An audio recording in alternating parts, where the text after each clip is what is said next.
The first rays of dawn sliced through the dense fog hanging over the desert plains. A lone rider, his horse exhausted and covered in dust, approached the edge of a small Apache village. His clothes were torn, his hands raw from the long journey, and his eyes carried the weight of someone who had seen more betrayal than kindness. Villagers stopped their morning routines to stare. Outsiders rarely dared come this far, and even fewer survived the desert alone. The rider dismounted with a heavy sigh.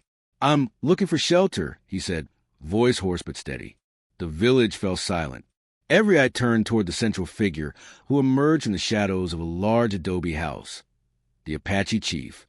His presence was commanding. Every wrinkle in his weathered face seemed carved by storms and battles. His eyes sharp and calculating. He had seen countless travelers, but something about the stranger unsettled him. "Why should we offer you shelter?" the chief asked, his voice like gravel grinding over stone. "We don't owe the world our mercy." The stranger bowed his head slightly. "Because I have nowhere else. And I come not as a thief nor a liar, only as a man seeking truth and help." A murmur ran through the villagers. Some whispered fearfully, others with curiosity. The chief's eldest daughter, Naeli, stepped forward. She was young but fierce, with eyes as penetrating as her father's. "Father, he seems honest. Perhaps he's worthy," she said. The chief's gaze swept over his children, lingering on Naeli. "You forget, my daughter. Worthiness is not shown by words alone. What proof does he have?" Before the stranger could answer, a loud commotion erupted at the village's edge. A group of bandits, notorious in nearby territories, had spotted the rider and were closing in. They were armed, cruel, and quick to judge. "You've brought trouble," the chief said under his breath, his hand resting on the hilt of a knife. "And yet, I sense destiny in this." The stranger's eyes met Naeli's for a fleeting moment. There was something unspoken, something urgent that neither fully understood yet. As the bandits reached the village, the chief called out, "To your positions! Protect your homes." Villagers armed themselves, women clutching farming tools as makeshift weapons, while children were ushered to the safety of huts. The stranger, despite his exhaustion, mounted a horse that had been tethered nearby and joined the defensive line. "Move with me," he shouted, surprising everyone. His confidence was infectious. Where fear had gripped the villagers, courage began to flicker. The clash was brutal. Dust and blood mingled as the village fought for its survival. But the stranger was relentless, his movements precise, almost as if guided by instinct. Several bandits fell, stunned by his skill. The villagers, inspired by his courage, fought with newfound determination. Finally, the bandits, outnumbered and shaken, retreated into the desert, leaving behind their fallen comrades and stolen goods. Silence descended, broken only by the heavy breaths of the survivors. The chief approached the stranger, his expression unreadable. "You fought well. Not many outsiders could have survived this, and fewer would have protected us." The stranger dismounted, wiping blood from his face. "I did what I had to survive, and honor those who still believe in justice." Naeli's eyes glimmered with admiration. "You are different," she said softly. The chief's face darkened. "Different or dangerous? You speak of justice, yet you carry a storm within you. Tell me, why are you here?" The stranger looked at the ground, swallowing a lump in his throat. "I seek someone. My family, they were taken from me. I've been searching for years. I have no place left, no one else to turn to." The chief's eldest son, strong and proud, stepped forward. "And why should we care? Your sorrows are your own. Our people survive by trusting only what they can see." The stranger's voice hardened. "Because sometimes what you see is not the truth. Sometimes the injustice that plagues the world will reach even your doorstep if you turn away." The chief studied him for a long moment. "You speak of injustice, then you understand the ways of this land, perhaps better than you realize. We have rules, ways that outsiders rarely respect." The stranger straightened, his gaze unwavering. "I do not seek to disrespect, only to stand for what is right. If I stay here, I will follow your rules, protect your people, and serve justice however you deem fit." The chief's eyes narrowed. He turned to his daughters, his gaze lingering longer than necessary. Finally, he said with a tone that sent chills through the air, "You may stay, but understand this. I offer you a chance that few outsiders ever receive. You will have one of my daughters as your companion. If you prove your worth not in words, but in deeds." A hushed silence fell over the village. The words hung like a storm cloud, heavy and foreboding. Nayeli's heart raced. Could this stranger truly bear the responsibility her father was offering? Could he withstand the trials of an Apache family, its honor and its history? Before the stranger could respond, a sudden scream pierced the morning air. From the far end of the village, smoke rose in a thin, sinister wisp. Another group of riders had arrived, this time moving faster, with darker intent. Their leader, a notorious warlord from the north, had learned of the village's vulnerability. The chief's jaw tightened. "It seems fate is testing you already, stranger." The stranger's eyes, burning with determination, met the chief's once again. "Then let us meet it together." The villagers, though frightened, began rallying behind the stranger. Weapons were readied, and the air was thick with tension. The approaching warlord's shadow stretched across the desert like a dark omen. And then, as the first arrow struck the outer gate of the village, the stranger whispered under his breath, almost to himself, "I will not fail, not again." The warlord's riders thundered across the desert, their shadows stretching long and dark over the village walls. Dust billowed around them like a living storm. Villagers scrambled to reinforce barricades, clutching whatever weapons they could find. The stranger stood at the forefront, his coat tattered, hair matted with sweat and blood, yet his eyes burned with unwavering resolve. "Form the lines," the chief barked, his voice cutting through chaos. "Protect the village. Protect your families." Nayeli's hands trembled, but she gritted her teeth and moved beside her father. Her younger sister, Taya, followed, clutching a spear with trembling arms. Yet she too displayed a courage that belied her youth. The stranger's presence was magnetic. Villagers who moments ago had quivered with fear now held their heads high, ready to defend their home. As the warlord's riders reached the village gates, the stranger drew a deep breath. He didn't wait for instructions. With a guttural yell, he charged, cutting through the first line of attackers with precision. Each movement was deliberate, almost poetic, a deadly dance born of years of survival in harsh lands. The chief watched intently. His eyes, sharp as hawks, studied every strike. He was evaluating more than skill. He was watching character. How would this man handle fear, responsibility, and the lives of others under his command? "Stand your ground," the chief shouted. "Do not let them breach the inner sanctum." The battle raged. Arrows whistled through the air, clashing with shields and splintering wood. Villagers screamed and shouted. Yet the stranger remained the eye of the storm. He moved like water, flowing between enemies, striking with precision that seemed impossible for one so visibly exhausted. Amid the chaos, Nayeli found herself trapped between two attackers. One raised his club to strike her down. Without hesitation, the stranger lunged forward, intercepting the blow. Pain shot through his arm, but he didn't falter. He swung back with a raw intensity that sent the attacker sprawling to the ground. You saved me," Nayeli gasped, her eyes wide with shock and gratitude. He nodded once, voice low and fierce. "Not just you. Everyone here deserves a chance to live. I won't let that be taken." The chief's eldest son, skeptical from the beginning, now observed the stranger with a grudging respect. "Perhaps the old man was right," he muttered under his breath. "There's something different about him." As the first wave of attackers fell back, panting and wounded, the warlord's shadow grew larger. He was not alone. His reputation had preceded him. Clad in black armor and with eyes that seemed void of humanity, he rode forward, dismounting as he reached the gates. "You think you can hide here?" the warlord snarled, voice dripping with malice. "This village will fall, and every soul within it will serve me or die." The chief stepped forward, unyielding. "You threaten my people. You will answer for that." The warlord laughed, a sound like cracking ice. "You are brave, old man, but bravery does not save lives." He turned his gaze toward the stranger. "And you, who dares to fight? You are a fool. The stranger's jaw tightened. Fools are the ones who harm the innocent. Taya, watching her sister and the stranger face the warlord, felt a surge of pride and fear. "Nayeli, can he really beat him?" she whispered. I don't know," Nayeli admitted, her voice trembling. But even as she spoke, she felt hope. This stranger was no ordinary man.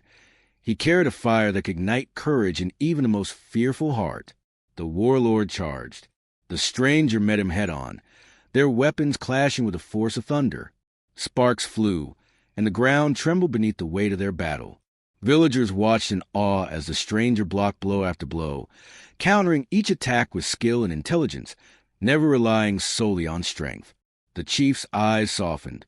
He had seen many warriors, many outsiders, yet none had displayed such courage coupled with unwavering morality. Here was a man willing to risk everything for the lives of others, not for glory, not for power, but because it was the right thing to do.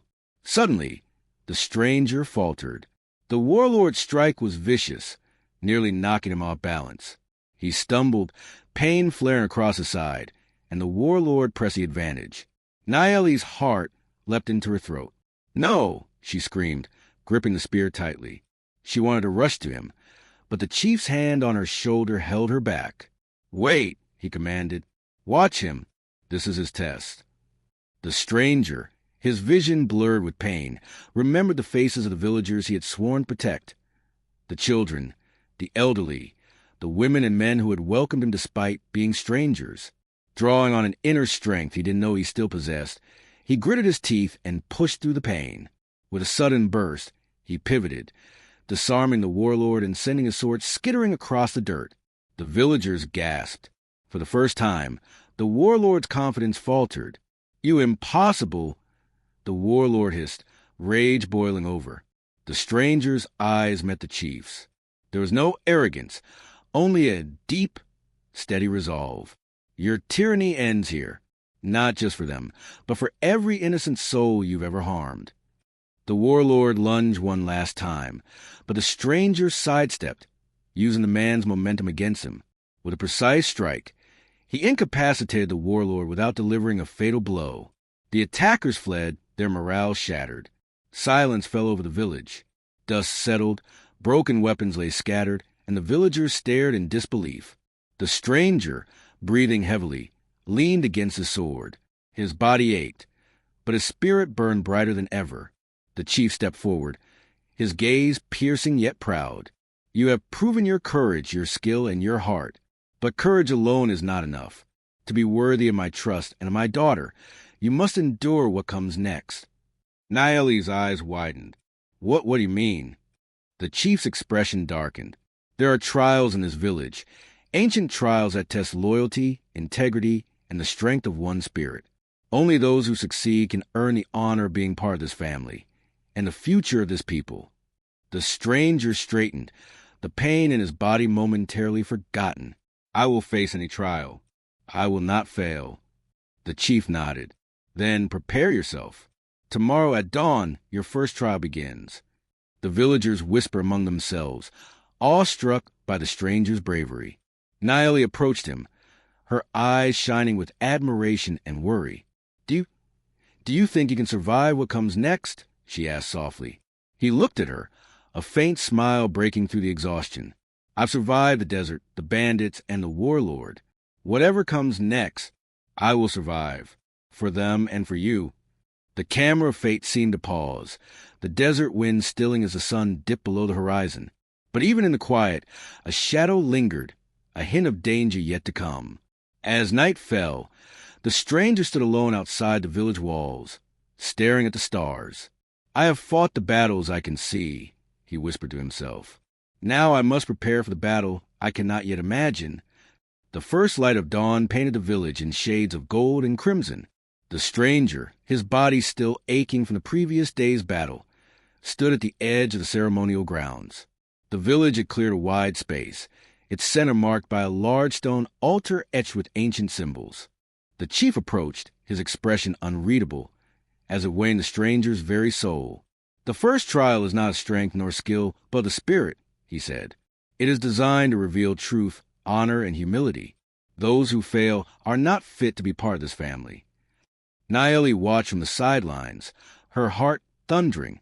She knew this trial would push him beyond physical limits, into the deepest corners of his mind and heart.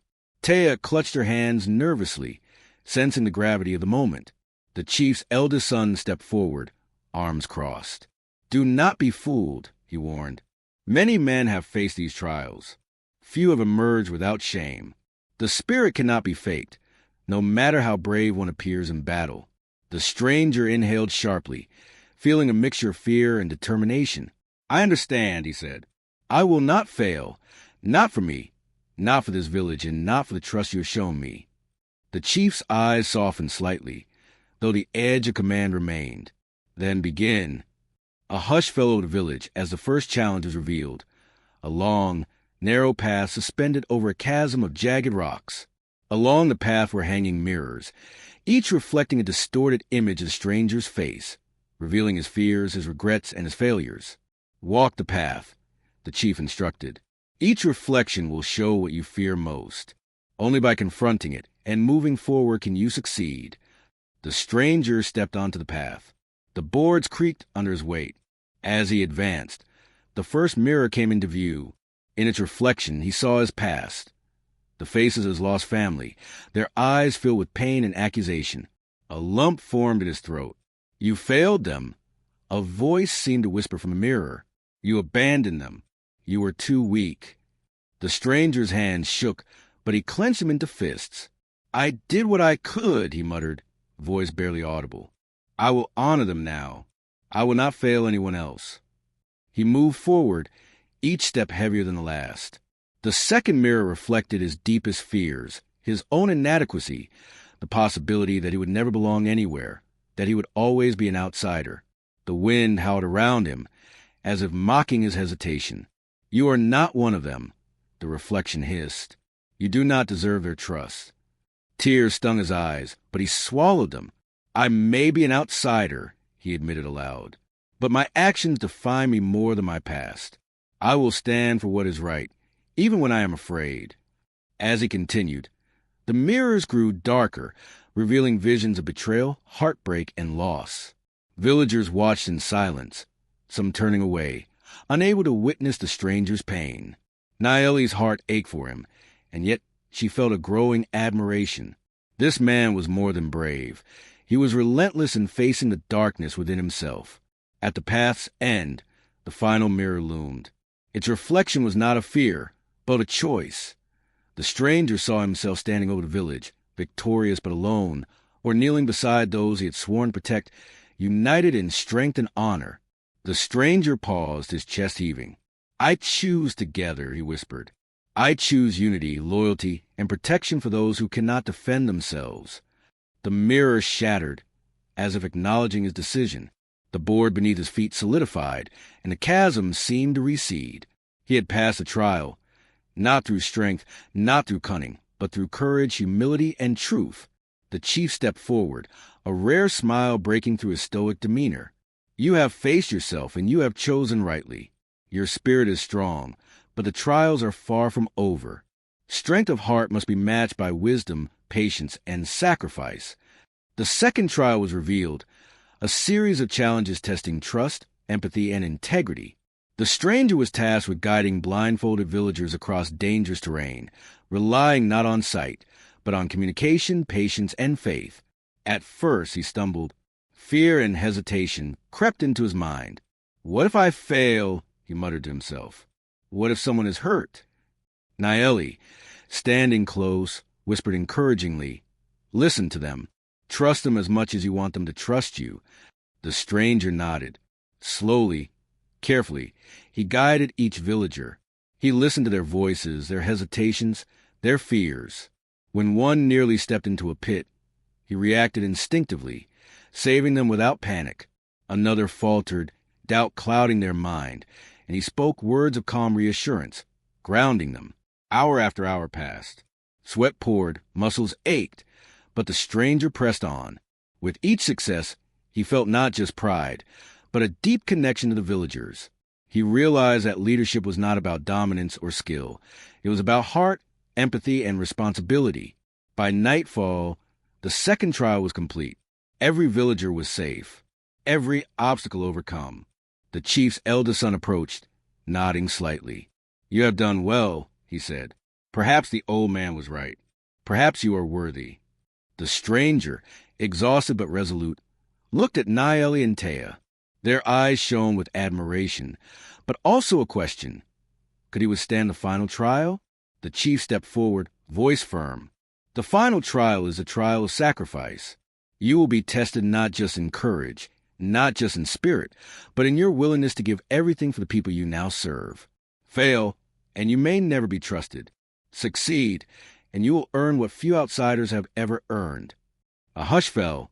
The stranger's heart pounded. "What must I do?" he asked, voice steady despite the fear creeping into his chest. The chief's gaze was unwavering.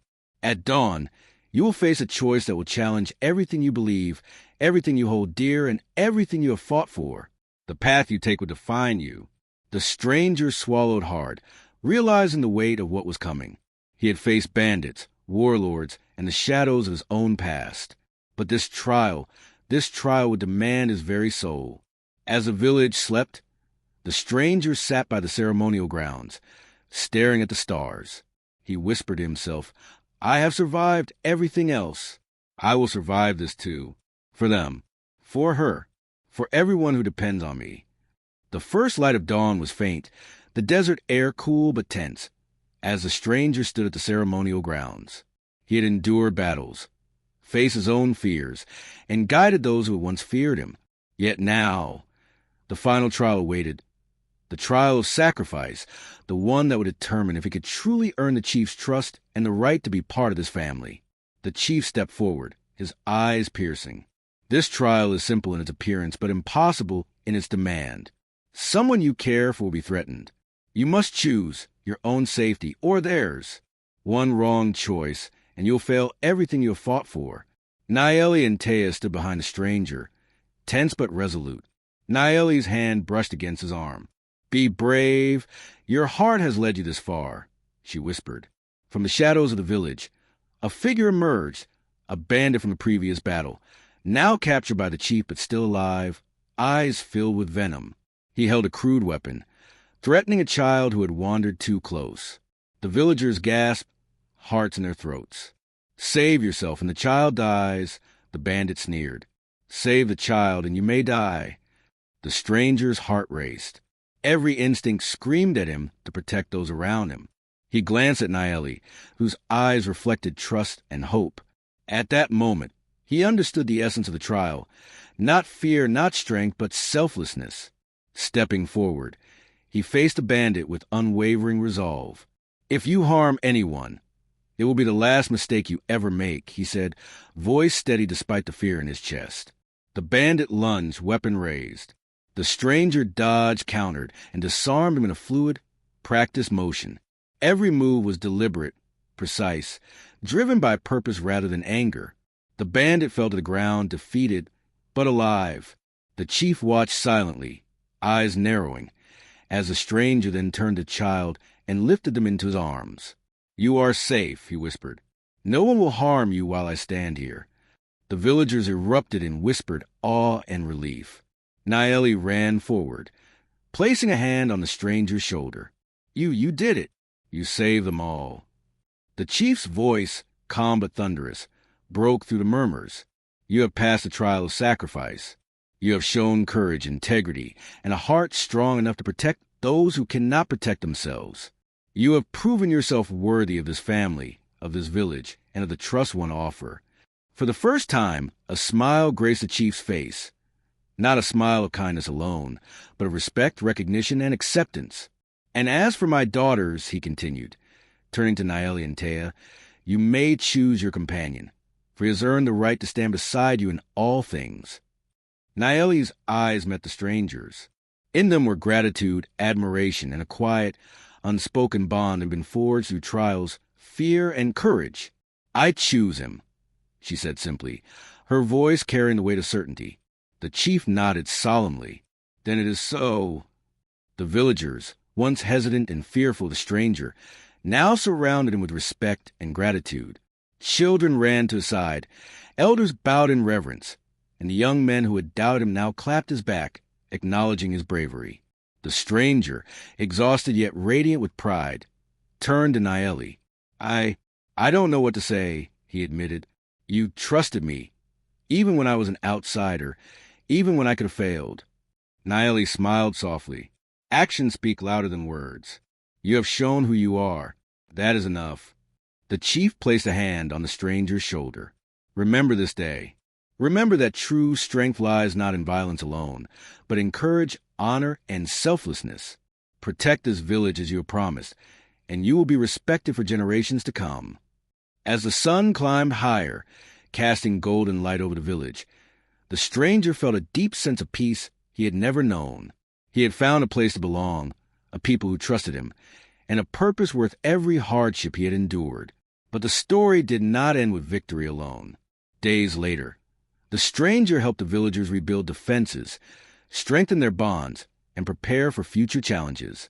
The chief entrusted him with leadership over new warriors, guiding them with wisdom tempered by compassion. The stranger learned that true heroism was not in defeating enemies alone, but in empowering others to rise above fear and injustice.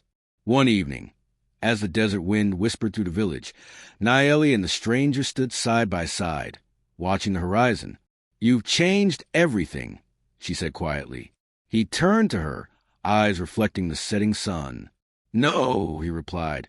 We've changed everything. Together, we protected the innocent, we faced our fears, and we stood for what is right. That is what matters. She smiled, and for the first time, the stranger felt that he was truly home, not just in a place, but in a family, in a community, in a life forged through trials, courage, and resilience. The chief approached them, proud but quiet. The village is safe. The people are united.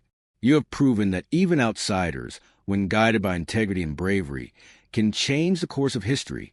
The stranger bowed his head in gratitude. I will honor this trust. Always. And as the sun dipped below the horizon, casting the village in a warm glow, it was clear that justice, resilience, and hope had triumphed. A once-lost stranger had found his home. A people had found their protector. And the bonds forged through courage and sacrifice would endure for generations. The story ended not with conflict, but with inspiration, a testament to the power of integrity, bravery, and the human spirit to rise above fear, injustice, and doubt. The stranger had arrived alone and weary. He left a hero, a guardian, and a symbol of hope. And for the village, the words of the chief echoed in every heart.